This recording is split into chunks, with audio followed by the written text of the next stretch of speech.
Just a heads up to you folks sitting with a notebook and pen, Mishki, the new podcast here in Garage Logic Land, is now coming out twice a week, Wednesdays and Fridays. If you're in fact scribbling this down, Wednesday is kind of tough to spell. It's not like it sounds. You want to spell it W-E-N-Z, but that, of course, would be a mistake. Friday is spelled just like it sounds. You're going to be okay there, but Wednesday's a bugaboo. Let me tell you, people, just a pain in the patootie. Jeez, it's hard. Joe, I'm rolling and Josh ready. Arnold, investment consultant, brings you Garage Logic Podcast number 1686, December 23rd, 2025. 58 degrees was the record high on this day, the day before Christmas Eve Day, in 1888. I had to write 3 8s. 1888. And they're all legible. You can't write 8s. I got them.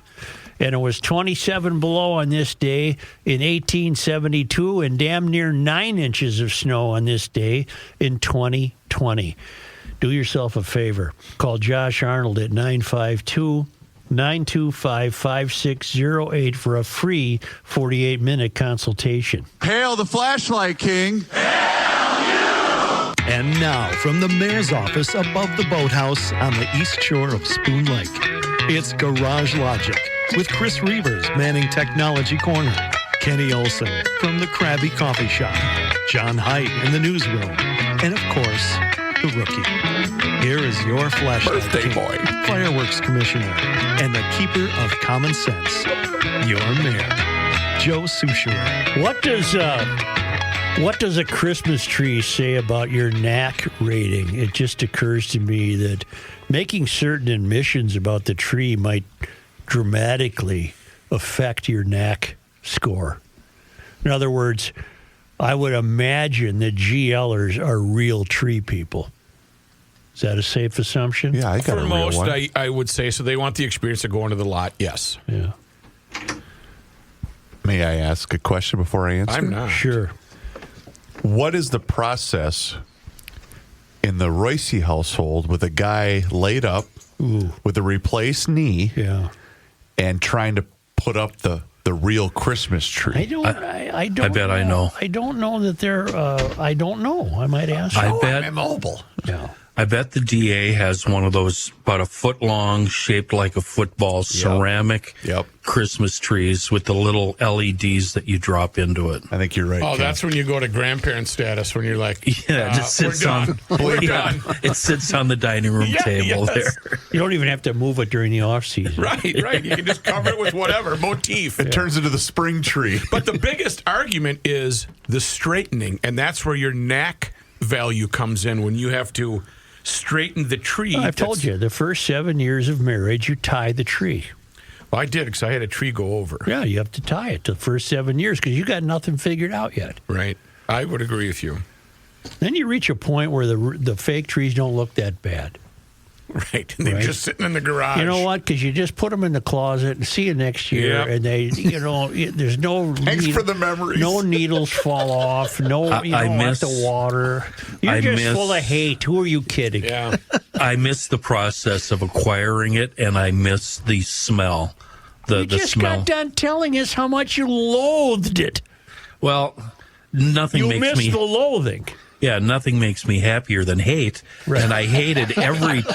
I hated every part of it. Therefore, I miss it. Yeah. You Bring miss back the hate. He misses being angry.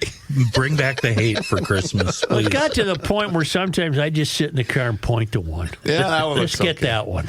You One know of them what? balsams? Now it's one of the one that it's paid for itself many times. Here's what I like, and It here's looks one better thing. than any tree we ever had. One thing I truly miss doing is I'll be in the corner of the lot somewhere, and I'll see these prices, and I'll go, $40 GD really loud. Ken, the one we purchased last year, do you know how much it was? I'm not going to name the place. 120. Probably $70. $149. Yeah, they're all over 100. now. Yikes. Really? But it was You find me a beautiful. $40 tree, I'll go back to a real tree. In fact, we just mentioned the balsams. Them balsams hold their needles. Over the weekend, I got a picture with Will. We walked beside the historic filming location of the Santa scene from A Christmas Story. I just sent it to Gabe. I couldn't believe it. It was so cool. So did you cut that tree down? No. It was the Santa scene where he says, Yeah. okay. Ho, ho, Ho, ho. ho. Twice in the last 2 weeks, I've been emailed by Arne Carlson, our governor throughout the 90s in Minnesota. And on this most recent email, which came in, well, what's the date? Well, it's the 23rd. Well, today. Yeah. And it was an email about Jeremiah Ellison and how Arne is upset that this fellow is trying to accomplish something that's entirely illegal to draw the two salaries. And he's missed 6 of the 13 last meetings. And I called Arne, and he's in Florida. And I said, Governor, we've been discussing Jeremiah Ellison on the show. And if nothing else, it's an extraordinary lack of character. And Arne said, it's more than a lack of character. It's completely illegal. And now we got talking about some other things. And I said, Arne, would you join us today on the show? And he said he'd be glad to. So in about 5-6 minutes, we're going to have Arne come on because I thought of something I would like to discuss with Arne. Did he use the word illegal? Yes. Wow. Yes. Yeah.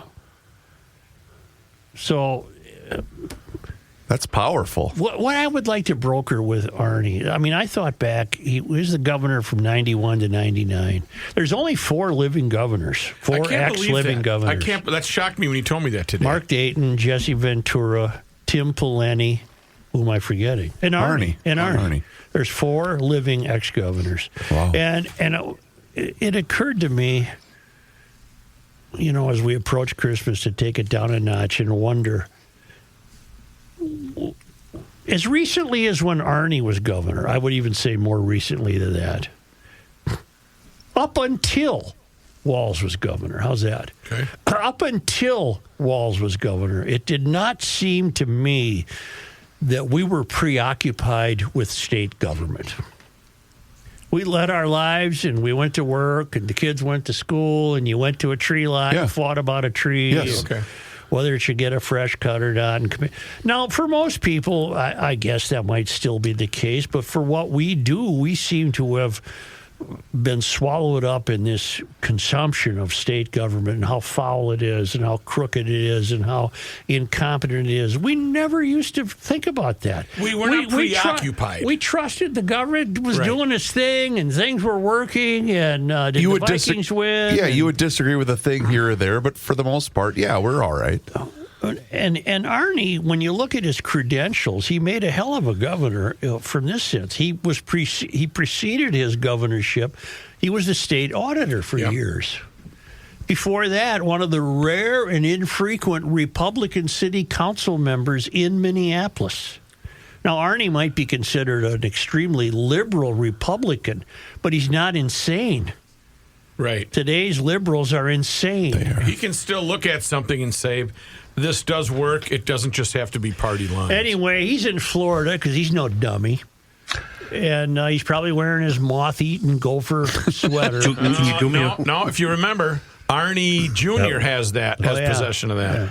Hey, do me a favor, Joe, because I'm not going to try to make him hear or understand me. I just want you to, and it's the obvious question. I want you to ask him, should the governor resign for what has happened under his watch? Make sure you get that question in. Yeah. By the way, Arnie's 91, and he might as well be 40. He's as sharp as a tack. Just wonderful. It just. Do you think he's playing golf today? I don't think Arne doesn't strike me as a golfer. I think he's reading. Okay. He's a thinker. He's not. I really want to hear. I want to hear what he has to say about all the fraud. Yep. I'm really curious about that. That's why we're going to give him a jingle. We're going to give him a jingle, and you have the number. And let me tell you, I'm going to do this, and then we're going to take a. Okay. What's your problem? Nothing. That's fine. You got a problem? No, not at all. You know what? I've got a problem. I've got a lot of problems. I'm going to start with you. Since Kenny suggested a question for the governor, may I also suggest a question for the governor? Sure. When Arne Carlson joins the program in just a few minutes, will you please ask him to wish Matthew a happy birthday? He already knows. I texted him. Are we going to have the traditional airing of grievances later on in the show? Is it Festivus? Because I've got a lot of problem with all of you people. Yeah. It is The Festivus. the Mink family extended us holiday cheer. Oh, nice. Nice for the Mink. When I say that, Joe, do you know where I'm coming from? Do you get that reference? When I say about grievances? yeah. No. Oh, you're missing one of the Seinfeld show? Okay, Yes. you do understand. Okay, you do get it. Good. I mean, Jerry I Stiller. don't really get it. I'm just picking up that you said Festivus. Kenny, where would you rank Jerry Stiller's? What was all great about this is a big sidetrack. He couldn't remember his lines, so those pauses that we thought were perfect and wonderful and the greatest comedic timing of all time, it was an accident on his fault. Are you serious? Those pregnant pauses, he had a tough time remembering his lines. Oh my God! But the guy used it. He was a genius at comedy. Oh God, he was funny. As I rained blows upon him, I came to realize there's got to be I got a lot of problems with you people. And at one point during the Festivus dinner, he's on a rant and he just stops talking and he goes, I forgot where I was going. And I'll bet you anything that was real, that he actually did forget his lines. Right. Yeah. It's like when Joe's ripping St. Paul. Kind of the same deal. I have new information from Precision Door. Oh. Right now is a special. $500 off the purchase of a new door, and that includes the operator, the motor, the engine that'll raise and lower it. That's $500 off the purchase of a door and operator combination. And don't forget that noisy door tune-up special for $149. With these new doors, there's models for every budget. Just think what that would do. It would increase the aesthetics. It would save some energy, provide better security, and not break down in the dead of winter. You don't want to go out there and have that baby not work in the dead of February. And if you do like your current door, get that noisy door tune-up special. But right now on a new door, single door, double door, $500 off the purchase of a door and operator combination. That is fantastic. Book online at Precision Door MN. That's one word, precisiondoormn.com, or call 612-263-6985 to schedule your free on-site new door estimate or book a noisy door tune-up special with Precision Door.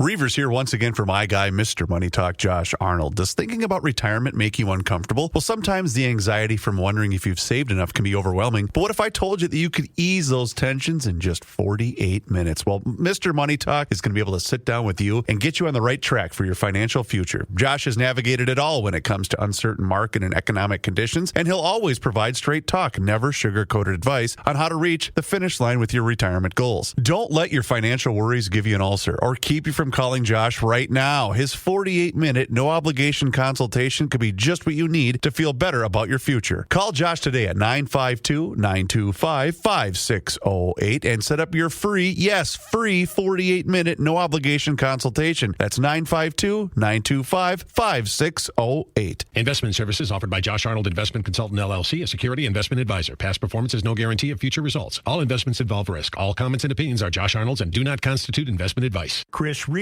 is a paid endorser. Here's a man who spends hours in hardware stores, sifting through the nuts and bolts of life. Joe Souchere. Seems weird to be doing something about Christmas here over this scorching riff. But Merry Christmas and Happy New Year from our partners at customroasting.net. I guess it's probably too late to order for Christmas, but it's never too late otherwise to order from customroasting.net. And what I'm having with the family on Thursday is their Christmas cookie blend, which I got in last week. It's a mix of graham cracker, vanilla, hazelnut, and warm cinnamon. Then I might put a little something extra in that just to give it a little bit of a punch. Rookie, have you ever heard of something called rum chata? Yes. I think that would be the God, you are Wouldn't inside my fantasy right now, my coffee fantasy. And since I don't have to drive anywhere on Christmas, once I'm there, I'm there. I think I'm going to sample that all afternoon. Meanwhile, GLers, if you want to order some coffee up, you've got to try the GL package. We've got 4 blends that we've put together for our GL sampling box. It's the Minnesota Morning, the Boundary Waters, the Columbia Excelso, and the French Roast. Wonderful blends of dark roast coffee. Actually, they go from dark to light, but I think you'll love all of them. And don't forget, it might be too late for Christmas, but you can still order in a custom roasting gift box. That's 2 of their best-selling coffees, the Minnesota Morning and the French Road, paired nicely in a nice craft box for you. CustomRoasting.net, the website. And Merry Christmas from our friends at Custom Roasting. May we be joined by Governor Arne Carlson. Hello, Governor. Well, good morning. How are you? Good, and I like talking to a real governor. Where is he? Well, we haven't had one for a long time. Governor, what the hell happened in Minnesota? The 90s under your tenure, as I think back, we didn't used to be. What happened to government as a whole is the 2010 decision by the U.S. Supreme Court in Citizens United that opened the floodgates to corporate monies. Mm-hmm. And from that time on, both parties have been seeking money and have literally left the American public behind. Let me just give you a quick example. Pew Research has been decades polling people's attitudes. In 1958, 73% of Americans trusted their government. As of December 4th of this year, that number is down to 17. Isn't that something? Yeah. I mean, and nobody's talking about it. We are every day, Governor, and it's wearying. Well, keep going. And by the way, I understand you got a big birthday there. Not me, Governor. It's Rookie's birthday. About Rookie. You got a guy named Rookie. Yeah, Governor, it's Rook. I appreciate you greeting me on my 57th birthday. What a kind soul you are. I accept your salutations. I understand Joe's going to give you a convertible later on. Oh, wow. Yeah, he's saving up right now. You bet he is. Thank you, Governor. Thank you very much. Governor, in the 90s when you were governor, we were not preoccupied with state government. We went about our lives. Our kids went to school. Did the Vikings win? How are the Twins doing? Let's go buy a Christmas tree. Life went on, and we trusted the government. That trust in Minnesota now is absolutely gone. Absolutely. You're right. Why the fraud? How does fraud relate to corporate financing? I don't think it does. I think we got to start from this supposition. One is the taxpayer is entitled to the same quality management we expect of business. Mm-hmm. And there are audit controls. Let me just take 30 seconds to quickly explain. Internal audit controls are in any management system, including government. And then you have the external auditor goes by once a year, tests the internal audits, makes comments, and presumably you improve or whatever. In this case, year after year after year after year, the legislative auditor warned the governors, both Dayton and Walz, your internal audit controls are weak. And bingo, fraud occurred. That is gross neglect. How many years were you state governor? It's not political. It's not partisan. It's just very bad management. Governor, how many years were you the auditor of the state? 12 years. Did you ever have to say, hey, wait a minute, what's this? And then went and confronted someone? Certainly. Absolutely. There was no fraud during your watch, was there? I think there were, yes. There were some episodes that were quickly detected, and bingo, they disappeared. Okay. I can tell you a funny story if you've got the time. We've got all the time in the world. Oh, wonderful. I got a call from one of the audit crews about some missing money in a small town in Minnesota.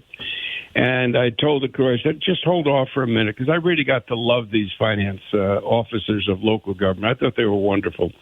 So I drove up there and met with him, and Wonderful guy. And we had a good chat. And then I asked him, he said, well, we're noticing some money that's missing.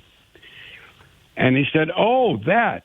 Well, Governor Al Quie has been talking about taking the reserve funds from local government to balance the state budget. So I hid it in a bank account in St. Paul.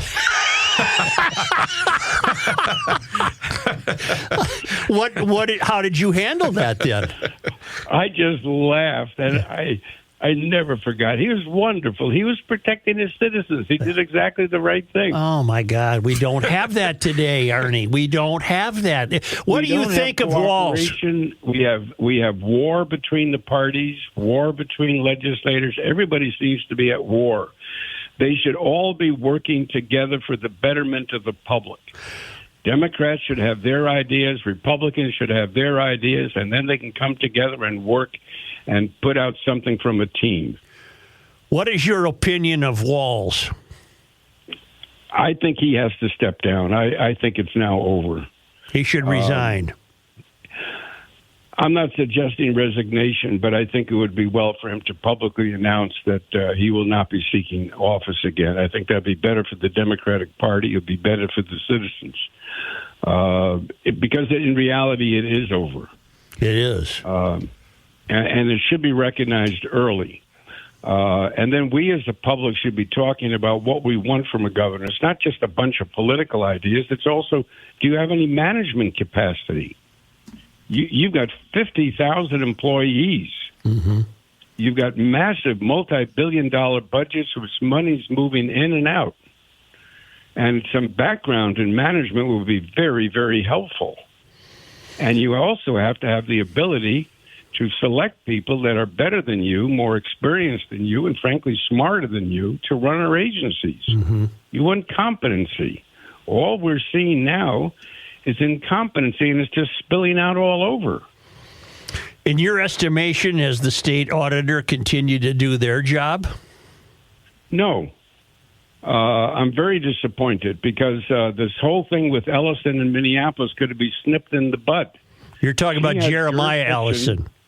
Pardon me? You're talking about Jeremiah Ellison? Jeremiah Ellison is an alderman in St. Paul, in Minneapolis. Right. And he is elected to a full-time job. And that job pays $109,000 plus health and retirement. Mm-hmm. At the same time, he holds a full-time fellowship in Cambridge, Massachusetts that pays something like $57,500 plus room and expenses. Mm-hmm. How can you hold two full-time jobs separated by 1,400 miles? You can't. You can't. And that's another fraud. And this time, the city went along with it. Mm-hmm. And what bothers me is there isn't any culture that says, my heavens, we're dealing with somebody else's money. They worked hard to earn it. And now we must protect it at all costs. Instead, no, let's enrich a member of the city council and wish him well with our money. Mm-hmm. Are you still a full-time resident of Minnesota? No. I live down in Florida most of the time. I've got some arthritis problems, and I frankly enjoy it down here. Mm-hmm. I can't take the snow anymore. Right. Well, I envy you that you were able to leave the state. It's a place now that has a very heavy out-migration. Yeah, I think it can be restored, but I think both political parties have to look at themselves and say, you know what, we are part of the problem. And we're going to put up really good candidates, experienced candidates who deeply are committed to the well-being of the taxpayer. And the Democrats come up with their good ideas, the Republicans come up with theirs, and you know what, we're going to work together and solve problems. We're not going to make them. Governor, here we have in Minneapolis a $30 million shortfall. Mm-hmm. Kids in those schools are going to be punished, and yet they have enough money to give Ellison an extra salary. Governor, from the federal government on down, it feels as though the people we've managed to elect don't have our concerns as their first priority. No, I think because of Citizens United, they feel they can go out and raise endless amounts of money, particularly from special interests, and then advertise to us that mediocrity is really excellence. I'm going to have to do my. Frankly, that's kind of what precisely is happening. It's not just the politicians, but they have a tendency to surround themselves with other people that are also incompetent. Mm-hmm. Can I do some background here, Joe? Yeah. Because right ahead. Governor, when you brought this up at the outset, you really surprised me. I didn't know anything about this, and I've been studying it here.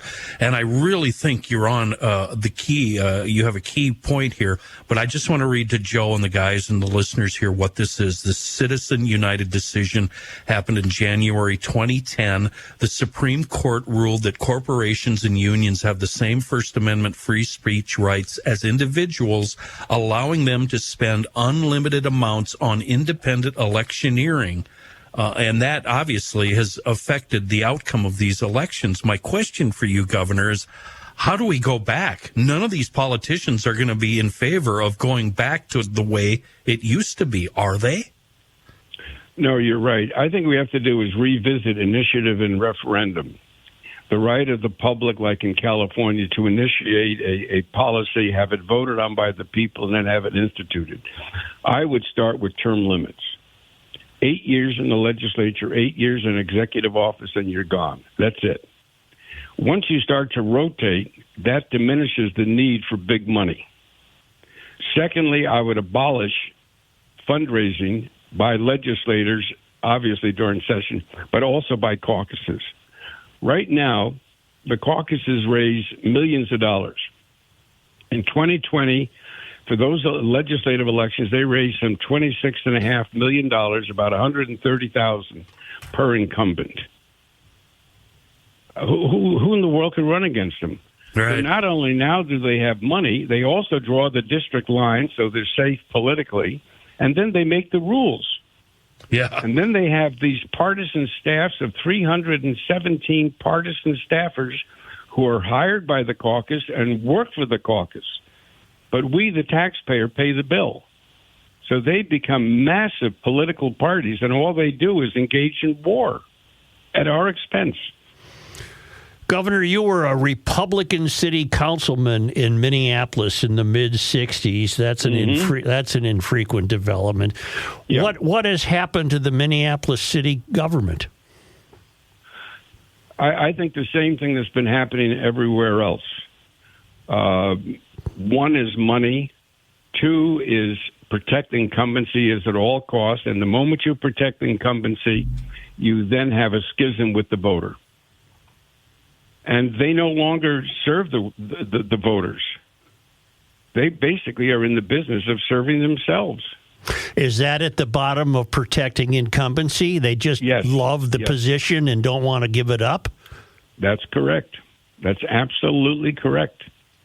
I mean, when you have trust in government down to 17%, you really no longer have a democracy. Well, you sure don't. No. And that's kind of where we're at right now. Not kind of. That's where we are right now. Now, before you said... how many members of Congress have gone into Congress broke and walk out as multi-millionaires? Well, Governor... both sides of the aisle. What we've asked on the show is, how did Ilhan Omar suddenly have a net worth of more than $30 million? Oh, my God. Is that true? Yes. Oh, my heavens. Mm-hmm. I think the public is certainly entitled to know how that came about. Apparently, she's married a fellow who was struck it rich in the winery business and consulting business. Yeah, but if I recall right, she also had her campaign contract $50,000 worth of services from her husband. Right. Correct. Right. Yep. Well, that's a gross conflict of interest. Of course it is, Governor. Why wasn't it prosecuted? We need you back. Yeah. Can you go in a time machine and become 50 years old again? I'll tell you, I'm 91 years old. I know, and you sound like you're about 40. If I were 65, I would come back. I mean that sincerely. I just can't believe all these people who are elected to be watchdogs, all they're doing is protecting incumbents. Do you have fear for the future of the United States? No. And the reason is this. I think if you asked me that question several months ago, my answer would have been yes. I think we're starting to pull out of it and to have a better understanding that we need competency, we need honesty, and we need to obey all the tenets of the Constitution. And I think we're slowly going to pull out of this one. What is your view of President? The disappointment in Minnesota is that in 1973, our state was featured on the cover of Time magazine as the state that works. Yep. Now we're the laughing stock of America. What is your view of President Trump? Very poor. Okay. Well, I can't hold you. And I think I'd like to see the Republican Party go back to what it was, a conservative fiscal party, deeply committed to states' rights, deeply committed to a conservative interpretation of the United States Constitution, very concerned about individual rights. I'd like to see them go back to that. I have tremendous respect for Robert Taft, Barry Goldwater, the conservatives of yesterday. And I have tremendous respect for a lot of the very good liberals that we've had. But we've lost our way. And a large part of losing our way is because of this money in politics that buys special favors, special influence, and nothing is done about it. I don't know what we can do here, Governor, except almost clean house from top to bottom. I would. Yeah. I would. But how? That's my question. Well, the University of Minnesota in 2021 put out a study citing that public policy at the state legislature was basically for sale. And nothing was done about it. Yeah, I would clean house. Absolutely. And I'd like to see some younger people with energy and with a real deep sense of honesty and respect for good performance. I'd like to see them start to run. You know, Harold Stassen did that back in the late 1930s. And it worked. And I'd like to see it happen again. But Governor, how do we convince, even on the local level in the state of Minnesota, how do we convince these politicians on the right and left to vote for, say, for instance, term limits? We have been describing them for a few years now as being on the third rail. They would, in fact... Boy, you're absolutely right. I would get a written agreement, and I mean in writing, and make it a contract, and go to court and enforce it if they don't. But I think also I would start going for initiative and referendum. The right of the public to come together and initiate public policy. Yeah. Yep. Over 80% of Americans favor term limits, and yet our elected officials turn their backs on it. Yeah. Well, I would love to have a vote on spending issues, Governor. Well, I don't want, let's see how I can put this and sound sane. We elect officials to make a lot of decisions for us, but some very fundamental decisions should rest with us. Forget about politics. I don't know how a state can have an $18 billion surplus and then 5 years later announce a $3 billion deficit. It's shameful. That I do not understand. It's absolutely shameful. It's stunning. Mm-hmm. I mean, the Norwegian government sits over there and stashes away money for tomorrow, and our leaders have to spend it as fast as it comes in, and sometimes even faster. Where was their thinking about tomorrow? And the worst part of it is those same leaders come back to us and say, re-elect us. Well, Walz is even running again, which is preposterous. I don't think that's going to last very long. I happen to agree with you. You are absolutely right. That's why I favor term limits. Yeah. Rotate. We got a lot of young, excellent people. Give them a shot, and then bingo, after they've been there 8 years, go. Governor, you had mentioned previously that you think Governor Tim Walz should resign. Do you think one of the main reasons... No, I don't think he should resign. Sorry, you said step down. I think he should announce that he's not running again. Okay, sorry, I didn't mean to put words in your mouth. And then truly bring in some competent people. I mean it. Yeah. Do you think Bring in some competent people and have them try to straighten out our financial problems and our problems with audits and fraud? Do you think that one of the main reasons he is deciding to run again is to maybe cover up some of the things that would be exposed if he were not to remain governor of the state of Minnesota? I don't think in Minnesota cover-ups work.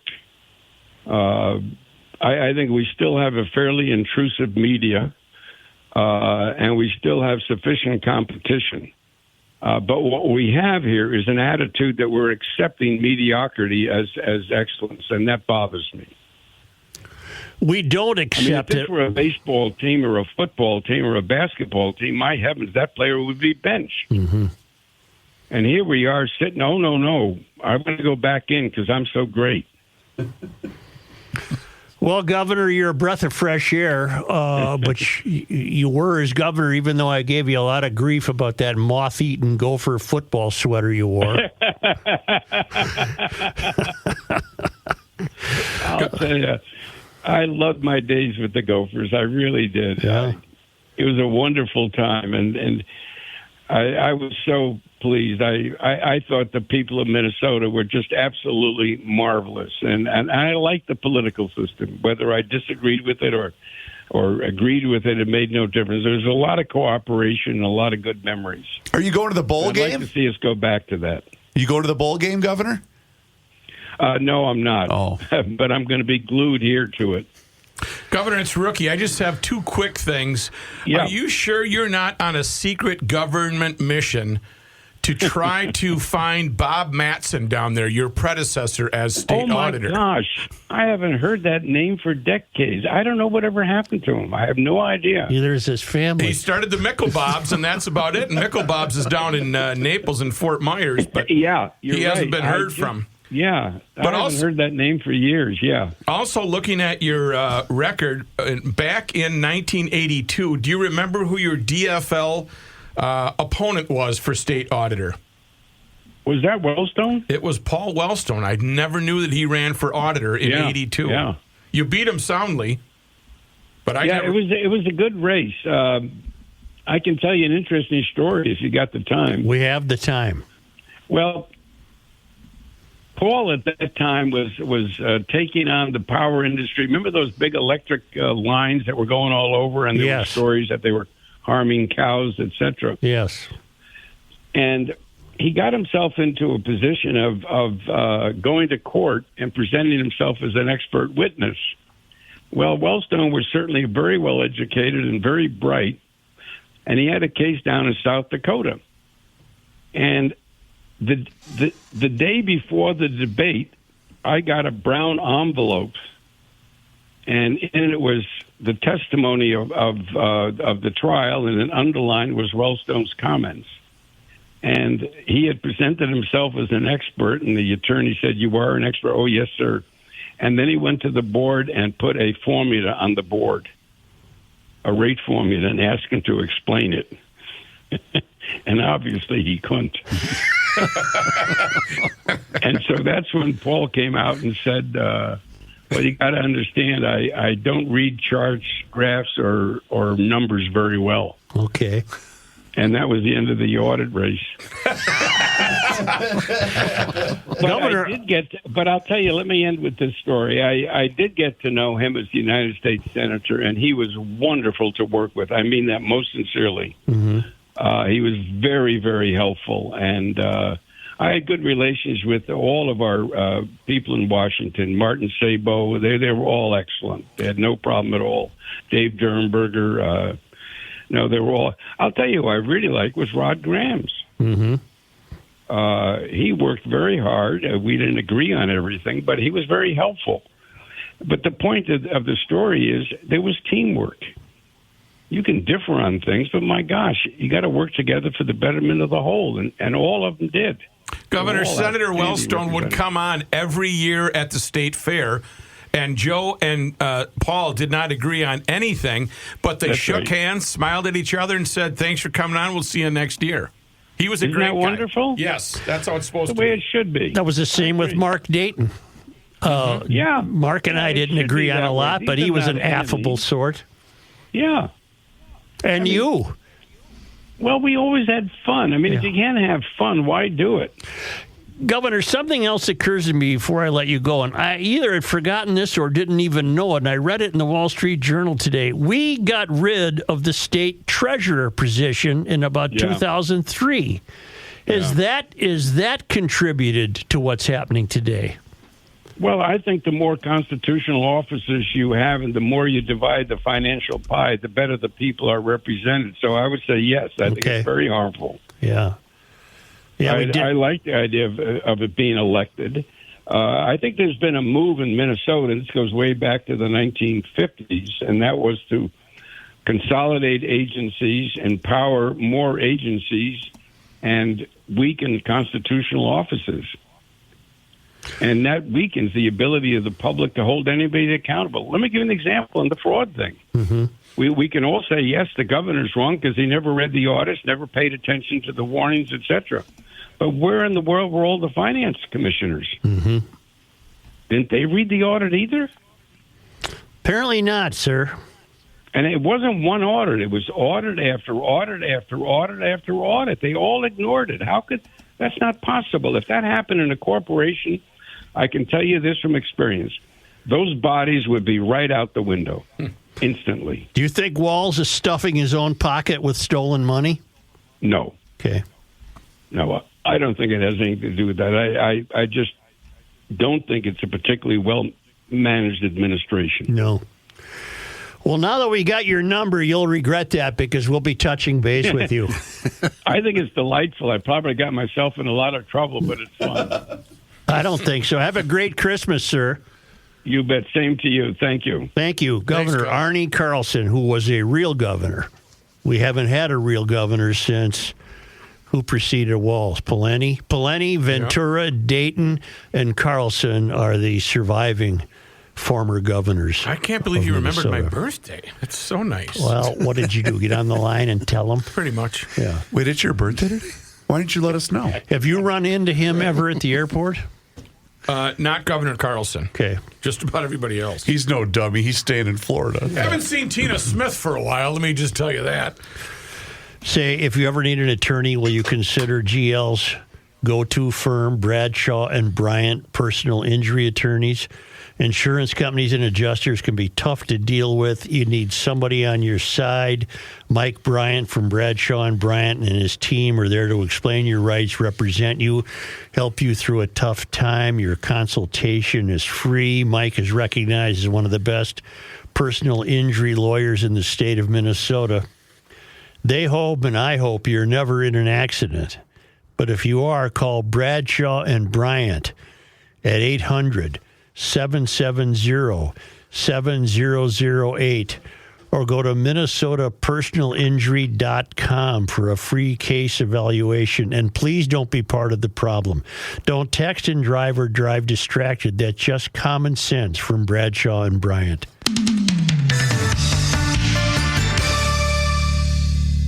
This is Ricey. You've been hearing my friend Josh Arnold, Mr. Money Talk, for years on the radio and the Garage Logic podcast.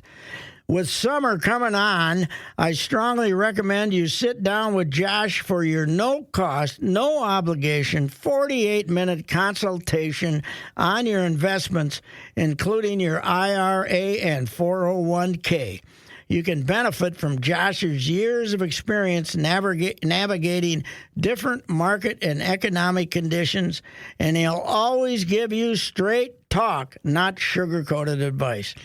Give Josh a call now at 952-925-5608 and book your no-cost, no-obligation 48-minute consultation.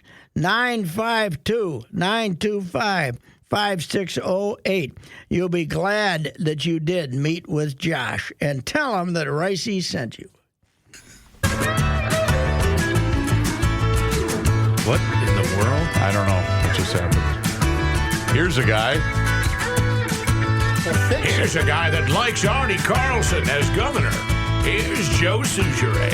Positive Thursday is falling on Christmas Day. So we're doing Positive Tuesday.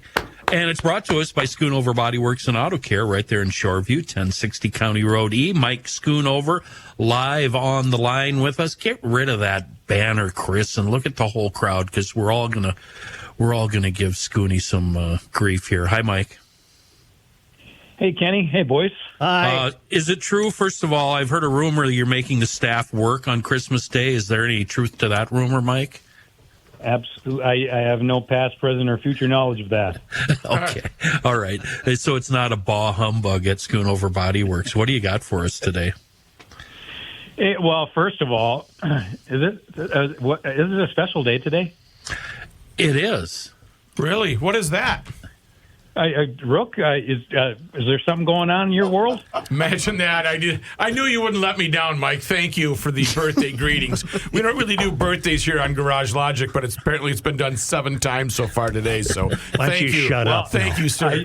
What are you doing? I see you're wearing your favorate birthday sweater. Schoonover, what are you doing blasphemous? to us? Schooner, what are you doing to us here? This is crazy. Come on. Thanks, hey, Mike. Hey, I got a bit of good news. There was a gentleman by the name of Benjamin, St. Paul guy, proud St. Paul guy, proud Union guy, who came in today and said, "I'm here for an estimate Joe sent me." Oh. So we visited with Benjamin. He hit a deer, and we're going to be fixing him up here in the next couple of weeks. But just a very happy GLer, a very proud Union guy, and it was just. A half hour went by, and it seemed like it was 5 minutes. We just had so much fun. So, not to nitpick here, but the deer assaulted him. And if you ask the Minnesota DNR, these deer belong to the state of Minnesota. So, if you ask me further, the state of Minnesota should be paying for the damage repair on that vehicle because one of their deer hit his vehicle. No? I don't know, Kenny. We got some other issues to deal with before that. Well, that's nice. Any last minute parting words to send us? No, into hey, I just want to do. This will be. I think this be the last time we talk before the new year. You guys working next week? No. Kinda. All right. Well, then you know what? Thanks for a great 2025 and everything that you guys do and GLers and all the support. We just appreciate it. So we're looking forward to even bigger and better 2026. Well, 2026, how many years in business does that make it for Schoonover Body Works, 2026? 88. 88 years. And your son, Matthew, would be the 4th generation Schoonover? Copy that. And you guys are the official shop of Garage Logic. And GLers, you all know why. You've been listening to us talk to Mike for years now. Always rated as one of the top shops in the metro. You will go away happy when you go to SchoonoverBodyWorks.com. Thank you, Mike. Merry Christmas, Kenny. Mike. Thanks, guys. You too. All right, take care. Yeah, Mike. All right, bye-bye. I want to say something important before we go to John. And I think Governor Carlson alluded to this. He did not say that Walz should resign. He said Walz should not run again. And here's what I'm taking from that. I'm getting emails from virtually all the Republican candidates almost on a daily basis. Can I be on the show? Can I be on the show? My answer is this has to be fixed. This can't wait to be fixed. Walz should not run again, and whatever competency has to be brought in right now has to be done. In other words, everyone says, well, I'll be the next governor and I'll clean this up. This needs to be attacked right now. Get on the same page. This has to be done now. Yep. Walz should not run again. I happen to agree with Carlson. Selfishly, I hope he runs again because I think depending who runs against him, he wouldn't stand a chance. But also for the sake of his own party, he probably shouldn't run again because they need to have somebody that's electable. So he shouldn't run again. But beyond that, we can't just sit back and have fun for a year speculating who's going to be governor and then try to clean up this mess. Somebody's got to start attacking this mess today. And it isn't Walz. He's not competent enough. What if Walz steps down tomorrow on Christmas Eve? Who do you think is the most logical candidate to run in his place? I have no idea. And that's the game I don't want to play. I don't want to play politics. I want to fix this crap that Walz has created. Okay. Fix it now. Who and how? Right now, starting January 5th. Who and how? All finance commissioners get together with the auditor again, and close down every nonprofit right now until you're all set on how you're going to properly vet these things in the future. Shut everything down now. Turn every spigot off that's non-governmental until you figure out how you're going to vet it and see which is necessary. Do they have the power to do that? I would think they, you know what? I don't know. I'm telling you what I want. I'm not telling you what I know. They need to get all those commissioners at the round table with the green visors. But here's the problem. They haven't done it, so why would they do it now? But the small nonprofits that are legit, they should be able to sign off immediately. And they would have to be able to prove they're legit. They would have to show the numbers. They would have to show the people they're helping. And get rid of this BS that we're sinking in a swamp here of Walz's making. And I don't want to hear from somebody who said, "Hey, I'm going to run for governor now." I don't care. So a year that you're running for governor now. We got problems that exist today. So 1 year from now, when we're having kind of somewhat of the same discussion, and we better not be having the same discussion a year from now. And Governor Mike Lindell says, "I'm no longer going to." Ew, gross. No, he's the worst possible thing you could introduce to this. This is ridiculous. This is what I'm talking about. I think that's why Chris did it. I know he did, and that's untimely. I'm sorry. No, you're not. You're not sorry. But you're not. The point is... Well, that's how much of a clown show it is. Here's the problem. I agree with everything you said, Joe, but here's the problem with that. We're not in session right now, and we won't be until mid-February. And the person I would keep thinking about, as you're saying now, I keep thinking about Lisa Damuth. She's on the inside, and along with her colleagues on both sides of the aisle, they can get something done. But it's not going to happen until February 17th. And as soon as they hit the gavel on that day, this is going to be put on the back burner. They're going to worry about every other little issue before they start arguing about this issue. The next thing you know, it's going to be election time. They might be not in session, but the mechanics of the business, if we look at government as a business, it's a failed business right now, but the mechanics are not. They're there. They're working every day. Finance commissioners are working. Auditors are working. Show us something. Earn your salary. Do something. Agency heads are working. And I think Governor Carlson provided the perfect example. Were you as shocked as I was when he said he got in his car and drove up to the community where that money was missing? Wasn't that wonderful? Does that happen now? No. Of course not. No. And that's the kind of action you're talking about, personal action. And then even better, only to discover a guy who, to protect the taxpayers of his town, squirreled the money away in a bank account so it couldn't be touched by the state.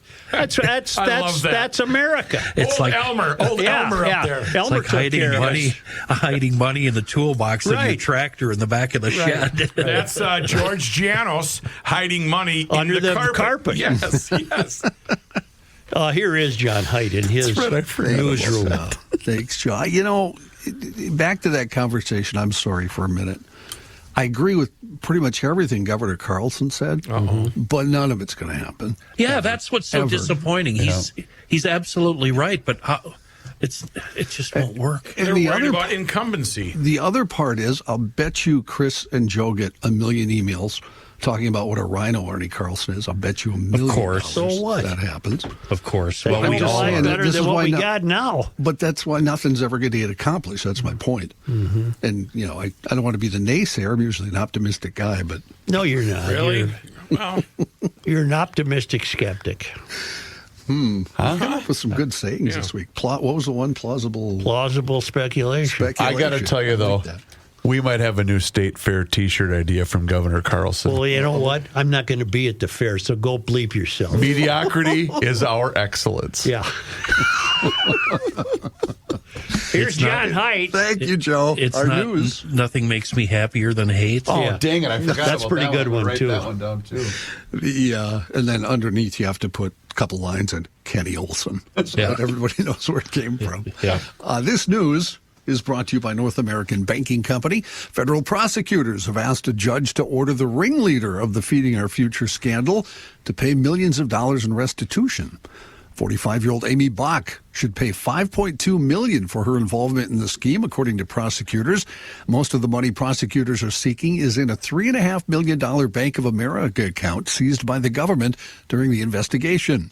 Bach was convicted earlier this year for stealing federal money from the state through fraudulent meal reimbursement claims to the Minnesota Department of Education. The money was supposed to provide meals to children in need during the COVID-19 crisis. Bach and 77 others were accused of claiming nearly $250 million in reimbursements for millions of meals they said they served, but they didn't serve. She's in the slammer, isn't she? Yes. Okay. 2 years. Yeah.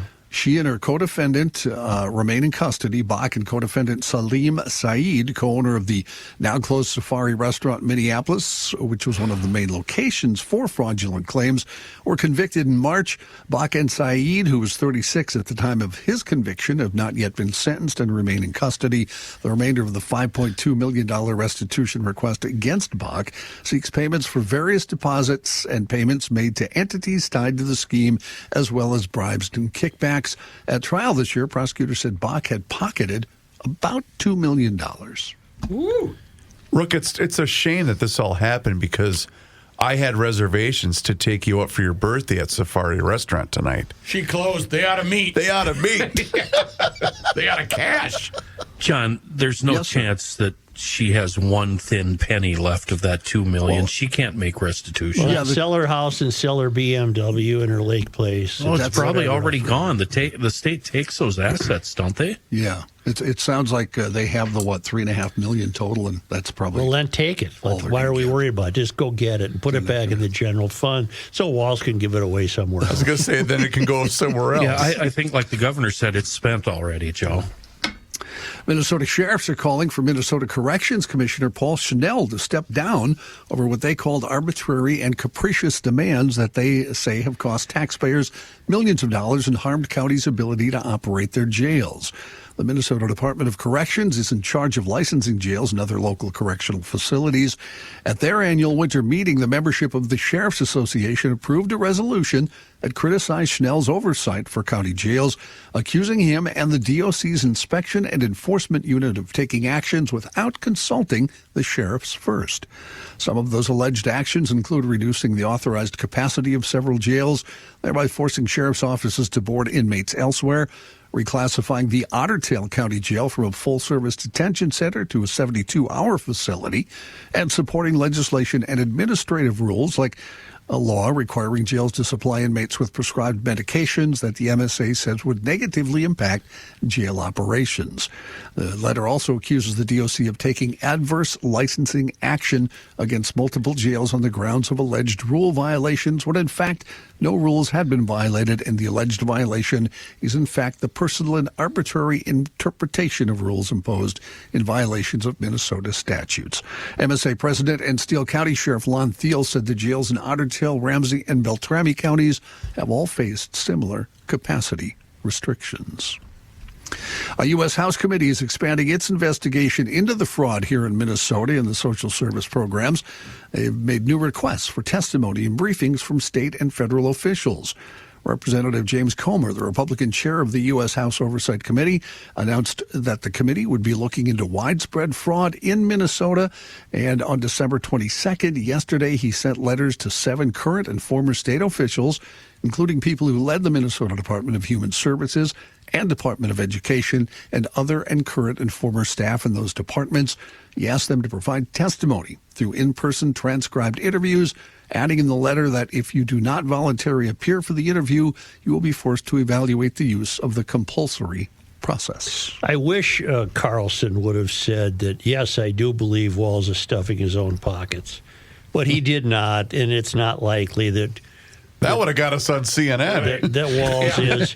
But what he said, without literally saying the words, is that no, Walz is just an idiot. That's what I took away from his answer. You're exactly right. No, he's just... He didn't steal anything. He's just that stupid. He's just a dunce. Yeah. A 41-year-old man found guilty in the murders of Christopher Martell Washington, Lewis Mitchell Lemons Jr., and Samantha Jo Moss at a homeless encampment in Minneapolis, according to the Hennepin County Attorney's Office. According to the complaint, you probably remember this story, Earl Bennett rode an e-bike to a tent in October 2024, asked to see one of the victims inside, and began shooting shortly after being allowed inside. Surveillance video showed him leaving the tent and riding away on his e-bike. Washington and Lemons were declared dead at the scene, and Moss died later at a hospital. Bennett is scheduled to be sentenced January 16th in the case, according to the attorney's office. Kenny, in your role as traffic overseer, did you come across something last night about a bicyclist hit on the freeway? I don't know anything about that. Okay. I thought I saw that on the Channel 5 Really? news. Yeah. That's a possibility. I see it every day. But my God, at night on a freeway, don't be on a freeway on a bicycle. Why don't we take a quick break here and talk to Chris Reavers? Hi, everybody. Who's scratching his head? One of the things that I really enjoy about doing this show, ladies and gentlemen, is the ads and the advertisers they have with us. And I do a lot of research when it comes to those advertisers. And I was reading this article in this really cute small-town community newspaper about the health benefits of having fantastic water. You know, hydration. You got it? Hydration is key. And that's the benefit you can have with Hofferman Water and Connecticut. It is. It's a really cute small-town community newspaper. Here's the deal, ladies and gentlemen. Go with the best. I made the switch years ago. I started out as a customer of Hofferman Water and Connecticut. And you know what? Hydration, make it a point of emphasis here in the later stages of 2025 and into 2026. And go with the absolute best. Hofferman Water and Connecticut. Get on the schedule. Have them come out for that free water analysis today. Get on that schedule today. 612-895-2440, or you can also book your appointment online at HoffermanWater.com. Either way, get on that schedule, have them come out. They'll give you this thing that's called a water score. And then based upon that water score, they will give you recommendations on how they can upgrade the quality of your water. They have done that with me. Is it like this? And it's a touchdown! There's your water score! Somewhat similar. Okay. Very, very similar. Got it. Whether it's a water softener, an iron rust and odor filtration system, or a brand new drinking water system, it will work for you and your family. 612-895-2440 or visit HoffermanWater.com. Hofferman Water has been proudly serving the state of Minnesota for over 50 years. Do me a favor and mention that you heard about them here on the Garage Logic Podcast. Partay.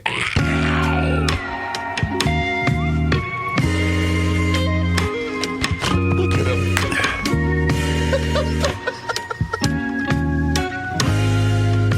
You cannot stop him. He'll just make a move. Joe Souchere. Well, John, what are you waiting for? We're waiting for Kenny. I thought someone was doing a commercial. Well, do me a favor. Turn off those cameras and kill their mics. And I'm going to turn off your mic. And I'm going to tell you what I'm going to get. Now, I expect you people to keep a secret here. I'm going to tell you what I'm going to get the roommate for Christmas this year. First of all, I'm going to go shopping tomorrow, and I'm going to tear the town down looking for one of those microwavable dishes that you can do an egg in 45 seconds. So I'm going to find her that. And I'm also going to, for her Christmas gift, I'm going to go out to the shop, and I'm going to get a can of Seafoam motor treatment, a can of Deep Creep, and I've been squirreling away these Seafoam Bugs Be Gone, so I'm going to share from my private collection one bottle, a small bottle of Bugs Be Gone for the roommate. And I don't know, I'm debating, do I put them under the tree or should I just put them in her vehicle? You know what? I'm going to put them under the tree so she'll feel special when she opens those gifts come Christmas morning in front of her whole family. Take my advice, folks. If you need a last-minute gift for your loved ones, just go to a store and get some Seafoam. They make wonderful Christmas gifts, and they make having cylinders and automobiles and cars fun. There you go. A trio of perfect Christmas gifts, courtesy of me, your Seafoam Santa. Hey, honey, Kenny? nothing says I love you Live like it a up. egg microwavable dish. Here's John Heidt. We're returning to John Heidt. Thank you, Joe. Joe, a story you brought up here, I did find it. A cyclist critically injured after being hit by a driver in St. Paul last night. Responding officers found the man suffering from life-threatening injuries on Warner Road near Highway 61 at about 6:30 last night. And according to the St. Paul Police Department, the cyclist taken to a hospital where his condition right now is not known. His identity has not yet been released as of this morning. The driver who hit the cyclist remained at the scene. She reportedly did not show any signs of impairment and was cooperating with police. And St. Paul police say the investigation is ongoing. There were 2 fatals yesterday in southern Minnesota, both involving semi-trucks. Ooh. Yeah, due to the icy conditions. Can I comment on that for just a brief You moment? already have over the years. No, yesterday, because William and I were driving back from Wisconsin to get here to work.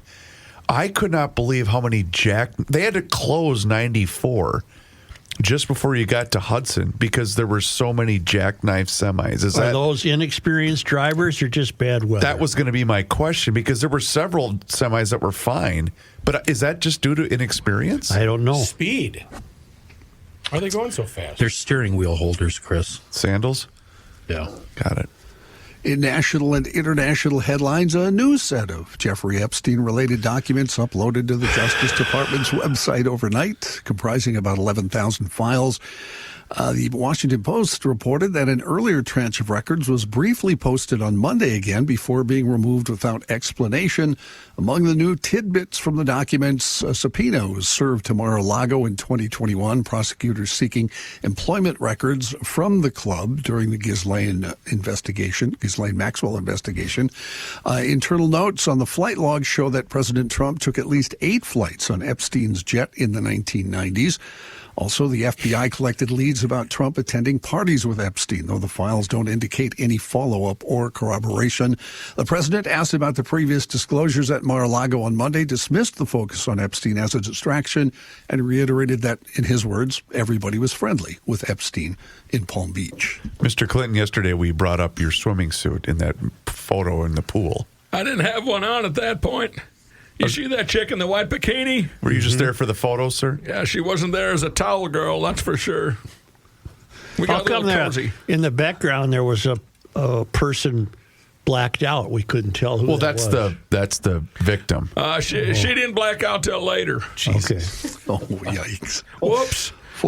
That's not in the report, is it? Okay. No, I don't think take that retraction. I think that's redacted. Retraction. Yeah. Was that a scheduled blackout? I'm not sure. I wasn't Give it about there. 20 minutes to start working. One of those. It deals? looks like you were having trouble even floating. Are you a good swimmer? Let me just say, at that point, I was in pretty deep. All right, then. Yes, sir. Okay, then. Yeah. That's... It looked like one of those old pools like at a YMCA or something. It didn't look very fashionable. It reminded me of the old St. Paul Athletic Club. Yeah, they had a pool. When those guys would go on the roof, and they would have wear a diaper or something and throw it around a medicine ball. Was there like an inch of scum floating on top, like the grotto at the Playboy Mansion? In the corner, right over in the 4 corners of the pool. Yes, there was. I thought it was a Dairy Queen foam or something like that. You could like stick a birthday candle in it. Yes, it was rather thick. Do you have any sense of decorum, sir? Absolutely not. This was didn't even get to talk to you about the plane rides. What I've always wanted to know, Bill, Epstein Air goes sky high. Clothing optional. What I've always wanted to know, Bill, is how you broke your leg when you were down at Greg Norman's place one winter. Chasing. I just yeah, she was a little bit quicker than I was. Yeah. I'm not as young as I used to be. An old Arkansas football injury. Yeah. Called it a Dairy Queen foam. Yeah, they get that little foam on top. Here's John Heidt. Thanks, Joe. Former Vice President Mike Pence's political group is taking top officials from the Conservative Heritage Foundation amid growing ideological fights within the think tank. Pence's Washington-based group, started back in 2021, is called Advancing American Freedom, slated to hire about 15 of Heritage's main employees, including several of its prominent leaders. In an interview, Pence told the Wall Street Journal he had long admired the Heritage Foundation, but but sees the group now abandoning its principles. He said the foundation had fallen because it had embraced elements of isolationism, stopped backing Ukraine in the war with Russia, supported some tariffs, and backed Robert F. Kennedy Jr. as Health and Human Services Secretary, among other things. President Trump has said the U.S. Navy will commission a new class of ships named after him, which the president described as 100 times more powerful than any battleship ever built. 100 times, 100 more times powerful. more powerful. That's amazing. They did the calculations. Because they're pretty powerful. Right. 100 times more powerful. John, is it true they can actually fly, too? Yeah. The new vessels will be the centerpiece of Trump's new Golden Fleet of advanced warships. Oh, my God. No, yes. Gold planes, gold ships. Hoi polloi. Everything. Here's what he had to say yesterday, in case you're wondering. I am. The U.S. Navy, he said, will lead the design of these ships along with me because I'm a very aesthetic person. No, you're not. You're not. They are going to be gold. It's going to be like Trump Tower stuff. Speaking of the Navy, this is a little better Navy story. World War II Navy veteran Ira Ike Schaub, one of the dwindling number of survivors of the Japanese bombing of Pearl Harbor, has died. He was 105 years old. Wow. Daughter Kimberly Heinrichs told the Associated Press that Schaub died at home early Saturday in the presence of her and her husband. With his passing, there remain about a dozen survivors of the surprise attack, which killed just over 2,400 troops and propelled the United States into war. Schaub was a sailor of just 21 at the time of the attack, and for decades he rarely spoke about the experience. But in recent years, aware that the core of survivors was dwindling, he made a point of traveling from his home in Beaverton, Oregon, to the annual observance at the Hawaii military base. He said in 2023 he made the trip to pay honor to the guys that didn't make it. Wow. Despite ongoing concerns about inflation and rising costs, new data shows Americans are continuing to spend this holiday season, often by leaning on credit cards and buy now, pay later options. New data shows consumer spending remains resilient, even as the nation's debt reaches record levels. Financial experts said more shoppers are choosing to make purchases now and worrying about paying them off later, a trend that extends well beyond the holidays, according to the experts. Meanwhile, the average price of a new car broke the $50,000 barrier this year, according to Kelley Blue Book. The average is over average 50? Price is over 50, yep. That's up from $38,000 in 2020. As sticker prices marched higher, so did monthly payments. After a few years, car shoppers were undeterred, though. Many needed new vehicles. And if you fast forward to November of this year, the average monthly payment for a new car, according to J.D. Power, was $760. Holy crap! Wow, that I don't buy it. And you wonder if the bottom will fall out, and it probably won't, as long as there are, as long as you can get a loan, a high interest 20-year loan. What is John? On a car. Repeat the figure. The average price of a new car is what? $50,000. You can get a hell of a car for a lot less than $50,000. We're talking new cars off the shelves. You can get a hell of a new car for a lot less than right, but that's the average price, Joe. Okay. So $30,000 up to $130,000. Yeah. Average price $50,000. That's how averages work, Joe. The other thing this is causing is loans to become longer. Like Kenny said, people can get the loans, they'll take them. We've gone up to 72-month terms as becoming a regular thing, and now apparently loans 85 to 96 months are also becoming common for new cars. Jeez. What would the sticker price be, Joe, of a gold-plated Navy fighter flight, or flight, or what am I trying to say? I don't Airplane. know. Commando Battalion Tech. Battleship. What would I don't know, but it'll be 100 times more powerful. Gold-plated. What was your first house payment, roughly? Do you remember? I think with taxes and insurance, it was under $500. Holy, was that Chef? Yeah. Oh, my God. I'm going to need all that.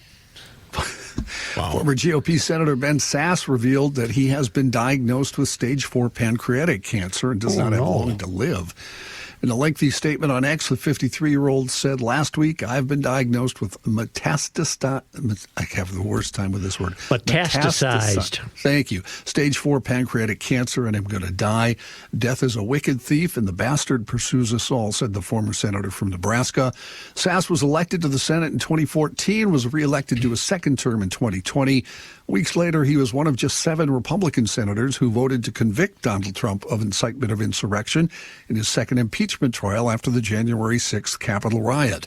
In January 2023, Sass left the Senate to take up the post of president of the University of Florida, where his appointment was protested by students and faculty due to his opposition to same-sex marriage, stances on LGBTQ issues, and lack of experience running such a large institution. Sass left the university presidency at the end of July 2024 after his wife Melissa was diagnosed with epilepsy, though he continued to teach at the school. So in case you're wondering, as I was, pancreatic cancer symptoms include jaundice, abdominal pain, unexpected weight loss, poor appetite, nausea, vomiting, fatigue, and digestive changes. And a sad story, but it also did cause one of the greatest reactions in the history of our time working together. You recall this? No. Patrick said to you, Joe, what if it happens if I come up with pancreatic cancer? And you said, what's coming up on the ride? What's coming up it on the was ride? Pancreatic Well, cancer. unfortunately, he never had that. No, And he you did knew not. that instinctively already. You knew And that you're just Patrick was moving fine. forward. Thank you. Let's keep going. Thank you. You know how I operate. This is how he operates. Other health news, one of the biggest risk factors for developing liver cancer apparently is a high-fat diet. A new study from MIT. Wait a minute. You mean you can drink? Drinking has nothing to do with it? Well, I'm sure it has something to do Give me with another it, Joe. steak. Doesn't help. A new study from MIT reveals how a fatty diet rewires liver cells and makes them more prone to become cancerous. The researchers found that in response to a high-fat diet, mature hepatocytes in the liver revert to an immature stem cell-like state. That helps them to survive the stressful conditions created by the high-fat diet, but in the long term, it makes them more likely to become cancerous. I'm no expert on this whole food deal. Okay. What are you an expert on? But That's where I thought you were going. That's where I thought you were going. I'm sorry. There are some things that just, when you winnow it all down after a long life and you look at all the BS that it confronts you every day, drink coffee, don't drink coffee, drink wine, don't drink wine, do couple things. Here we go. Number 1. Never drink pop. Okay. Yeah. Don't eat fast food. Ooh. And don't eat processed food. Other than that, What about live it up. Old Dutch Ripple chips? I eat chips As all many the time. as you can. I eat as many chips as all you- the time. You know what I thought you were going to say? Your genetics. It doesn't matter. That too. That's obviously the case, yeah. I looked up the symptoms of liver cancer, and they're identical to pancreatic cancer. Yeah, well, you know, you're Only- looking them up because you're a hypochondriac and you think you got everything he ever mentioned. Are you done? Well, I Are you woke done? up to go give me a cold pop. See, you shouldn't have pop there. Right. Sweet. The only thing they would add to that is easy bruising. Ooh. Yeah, I got I knew that. that would get your attention. I knew. Yeah, Hang on. That's hold the cart there. What? Yeah, Easy bruising. I had to move Yes. the operation I downstairs. moved everything downstairs. The operation. the operation. The act of the operation being moved downstairs and him gingerly relocating himself to the lower region How much of the stuff dwelling. do you think he just at the top of the stairs he just threw That's what I'm it saying. because he knew he wasn't going to be able to carry And it. he's Spider-Man in the going down the 4 steps to get down to the lower level. And the reasoning for moving the operation was there's more space. And isn't there a landing? Doesn't halfway down, don't you turn? Yes. Yeah. Yes. Well, His you resting get to spot. that landing and you just kick it the rest of the way. I wonder if he puts a chair on that spot. Go for the couch. Just to take a look. All I know is I saw a documentary film. I can't remember the name of it. It was all about corn.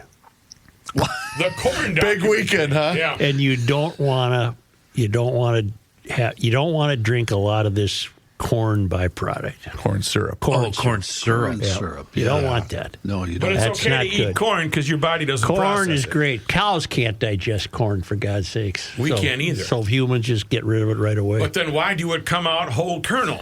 Anyway, what's up, John? Anything else? I have a question. When you stumbled upon the corn syrup documentary, did you kind of give it the Oh, wait a minute here. What do we got here? I was recommended to me. I don't remember the circumstances. You were just clicking. I'm thinking you're up against something to hell else. with the Viking game. Yeah. No, I set out to watch it.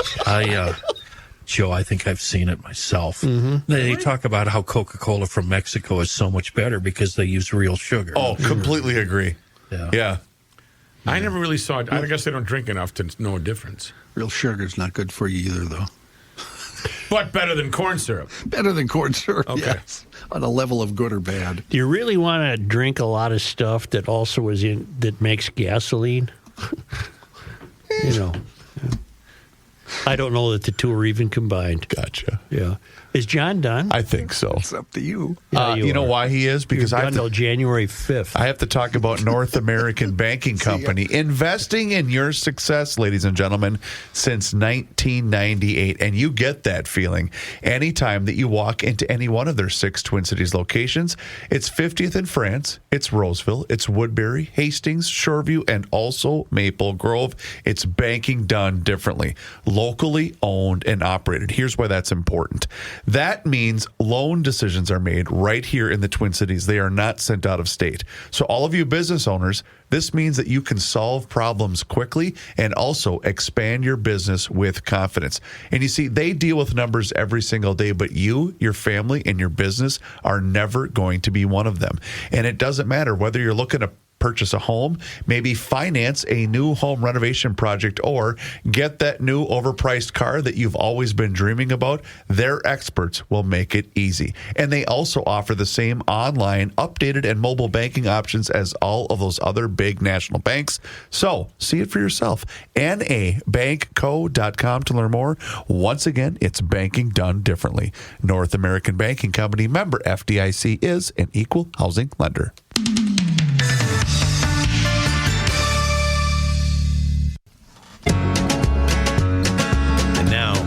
Who has never had a relationship with a tree, Joe Souchere. A bar mitzvah there is nuts. Huh? But We Are Nuts, MN.com is here for you. Handmade small batch snacks right here in the great state of Minnesota. Doesn't matter. Cashews, maple, bourbon, toffee, almonds. I got to tell you, that 14-year-old wolfed down about 3 jars of those cinnamon toffee peanuts on our road trip, by the way. But they're wonderful snacks. The Hokey Pokey popcorn, caramel apple popcorn, by the way, really, really good and also addictive. Doesn't matter, though. They're all there for you. You can see their entire lineup online at wearenutsmn.com, and you can place your order there. Or go into any one of your Fratelloni's Hardware and Garden Stores locations, Lunds and Barley's, Kowalski's Markets, Quick Trip, Cub Foods, and now available at Coburn's. Yes, they are now also having We Are Nuts inventory there as well. It's a wonderful family-run operation. Great snacks. It's the holiday season, so stock up right now with We Are Nuts and wearenutsmn.com. Place your order, and please do me a favor and let them know that you heard about them here on the Garage Logic podcast. Joe? The Lymans will be spending Christmas in New Zealand. Oh, how cool is that? In Kaiwaka, New Zealand. So are we off the ship?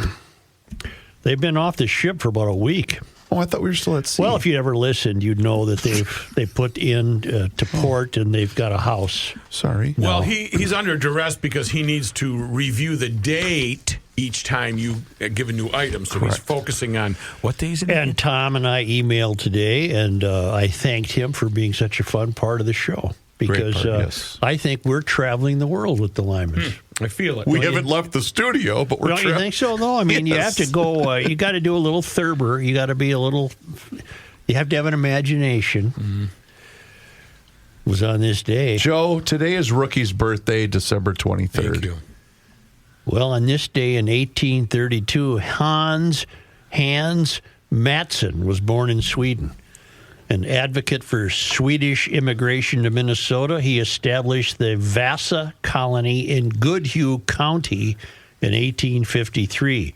He served as a colonel of the 3rd Minnesota Regiment during the Civil War and as U.S. Consul General in India from 1881 to 1883.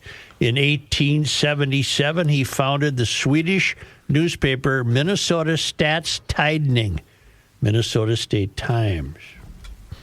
On this day, Joe, today is December 23rd. Well, on this day in 1846, a bill was introduced in Congress to create a territory called Minnesota, Minasota. The bill failed, but this was the first legislative use of the name. And on this day, December 23rd, in 1926, Robert Bly was born in Madison, Minnesota. After becoming a poet, translator, editor, and activist in the men's movement, he wrote numerous books, including the best-selling nonfiction work on men and myth, Iron John, a book about men. On this day in Minnesota sports disappointment history. Who'd we lose to on December 23rd? In 1998, the poll ads announced that Twins will be slashing their payroll from $27 million in 1998 to $10 to $15 million for the following season. Merry Christmas, Twins fans. Boy, how times have changed, huh? Remember those days? On this day. December 23rd? In 2001, contraction. 2 days after teams gave permission to sell tickets, after 2 days after teams were given permission to sell tickets, the commissioner said contraction could still happen in February. So in other words, the Twins were given permission to start selling tickets, even though contraction might still happen, which it did not. Boy, they tried, though. On this day, December 23rd, in 2016, the Vikings plane slipped off the runway. I don't remember any of that. Was that in Green Bay? I don't know, but this past Saturday, the Twins had to turn back their flight to Vikings, New York. What did I say? Twins. The Vikings had to turn back. Their airplane got into Wisconsin, suffered mechanical problems, and they had to turn back to Minnesota. Quick question about that. Rook, if Joe was still covering the Vikings, because they had issues with the landing gear, how would the mayor have handled issues with the landing gear on a team flight? I don't think it would have went well. Let's just put it this way. Get me off this I think he would have had some type of thing to bang through the windshield. Give me a parachute. I'm out of here. We're going down. Not with me or not. The old Cliff Glavin. Well, those planes are always chartered. I'm surprised they had a problem.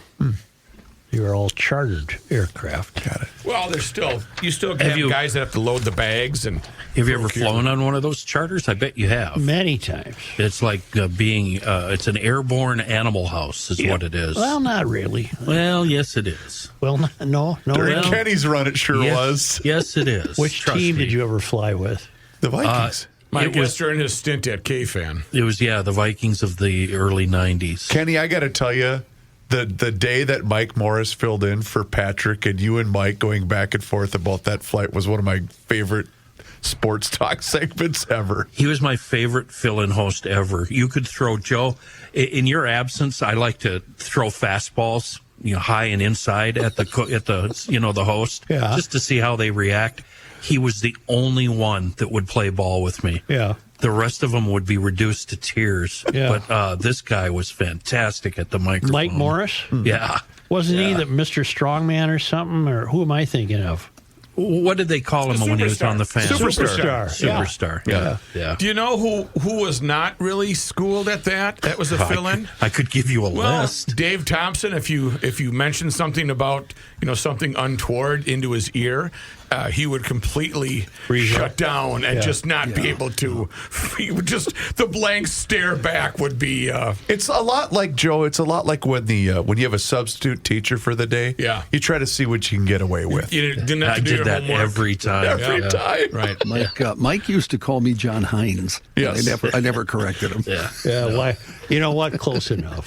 Sure. The greatest was Dave Harrigan saying, "I wrote out this promo for you, but I typed it out. Do you want me to transfer it to crayon for you?" And it was just such a wonderful shot. Well, GLers, hope you have a wonderful Christmas. God knows what awaits us on January 5th. No, don't do that. Start over. Merry Christmas, GLers. Send us away with good cheer. GLers, I hope you have a wonderful Christmas. Anything else you'd like to wish? today. And a happy New Year. Happy birthday, God Almighty. I didn't know you remembered. And Happy New Year, too. Thank you. Happy birthday. Not to you. Okay, Got big plans? hey, where are you going this Christmas? We can't have a meeting today. It's your birthday. Okay, we can't have a 6 o'clock meeting I thought today. I was well behaved as a 57-year-old. You really were. And you know what? You should celebrate Rookie's birthday by subscribing to the Garage Logic YouTube. Does it embarrass you at all that you're now 57? Nope. And wearing that sweater? And Bob said you're one step closer to 60. Yep. And it was love it. I mean, people loved us at the airport this morning. Yeah. Wait, you wore that to the airport? Yeah. Me and my buddy Randy, we share the same birthday. Randy got a cake. I got a swift kick in the ass from the boss. You undercover boss in S. Yes. That's what I'm saying. Let's go. Happy birthday, bro. Thanks, bros.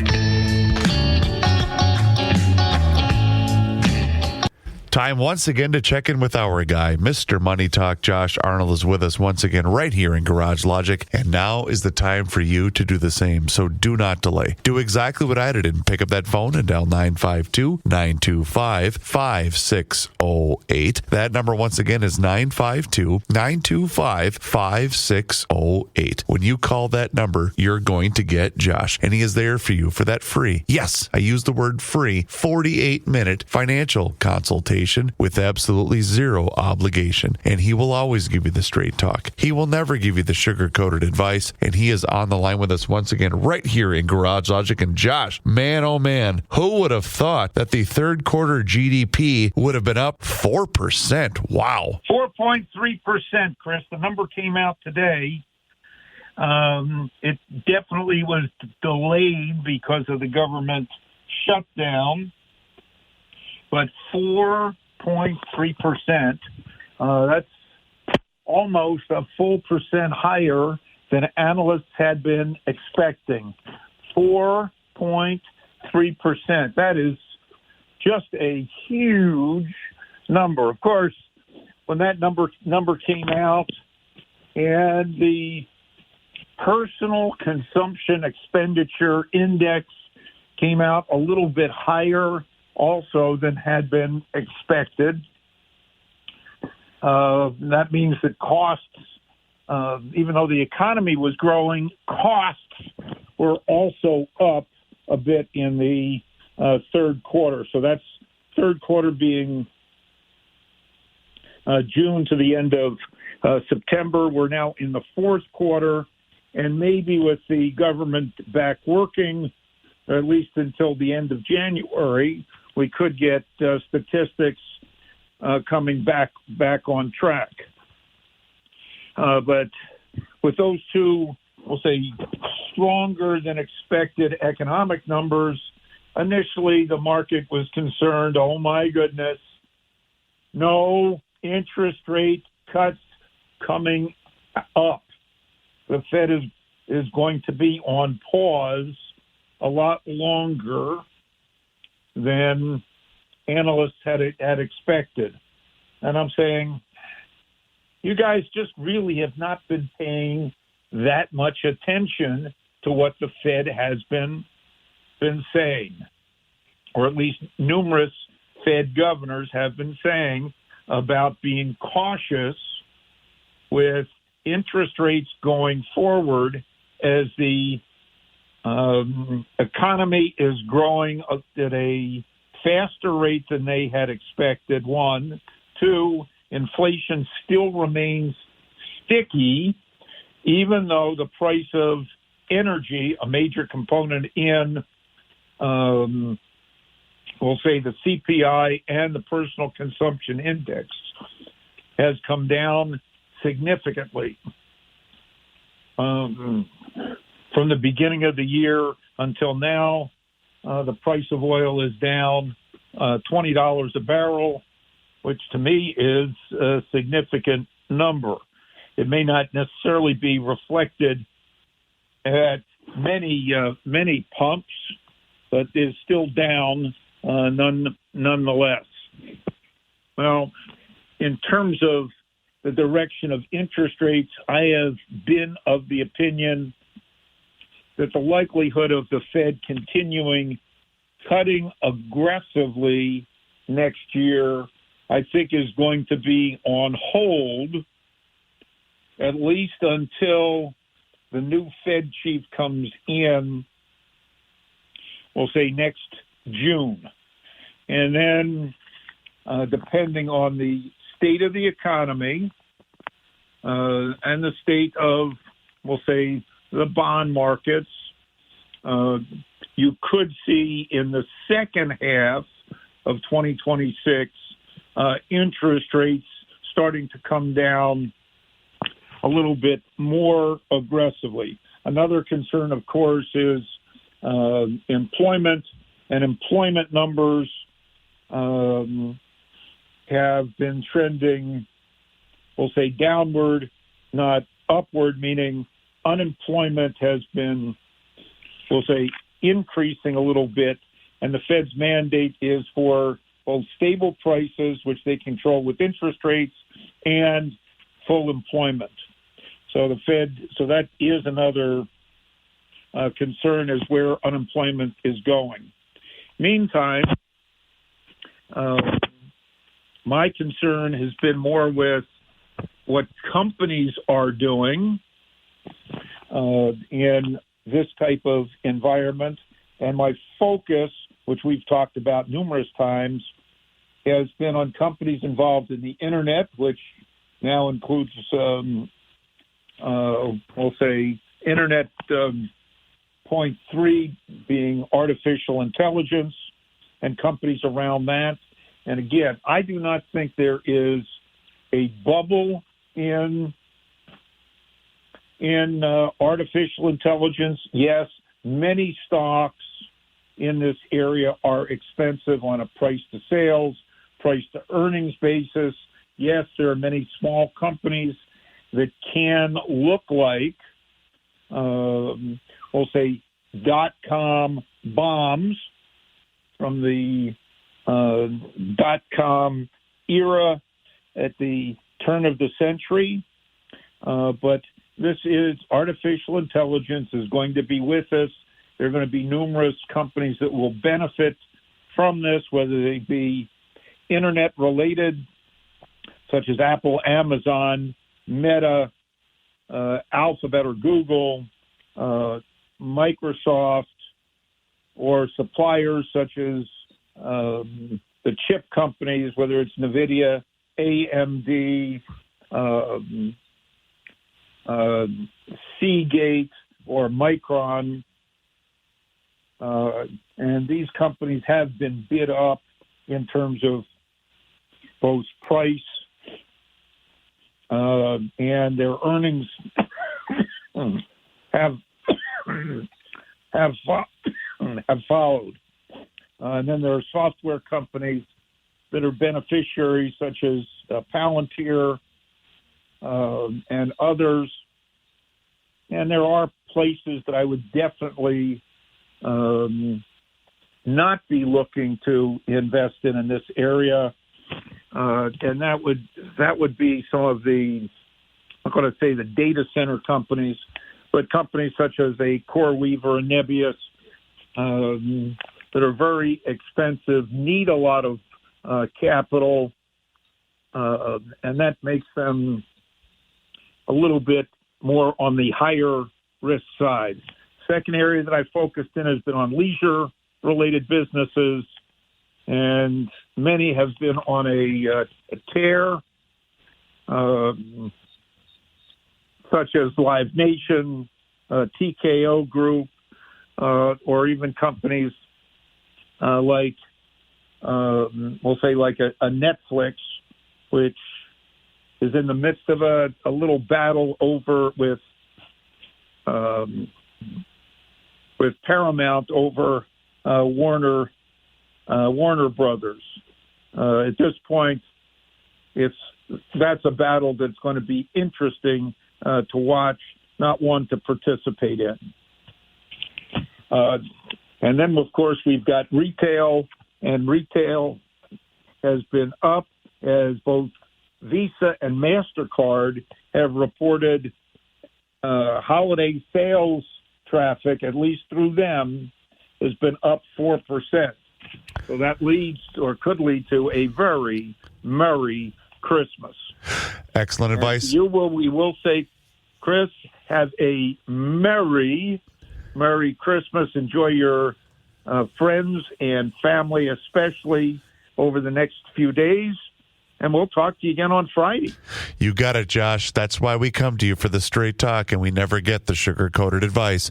You heard him, GLers. Now is the time for you to pick up the phone and make the call for that free 48-minute financial consultation, just like I did by dialing 952-925-5608. Josh, once again, thank you so much for the time and the chat. Enjoy the rest of your day. Enjoy the holidays, and we'll talk to you again on Friday. Okay. Investment services offered by Josh Arnold Investment Consultant LLC, a security investment advisor. Past performance is no guarantee of future results. All investments involve risk. All comments and opinions are Josh Arnold's and do not constitute investment advice. Chris Reavers is a paid endorsed.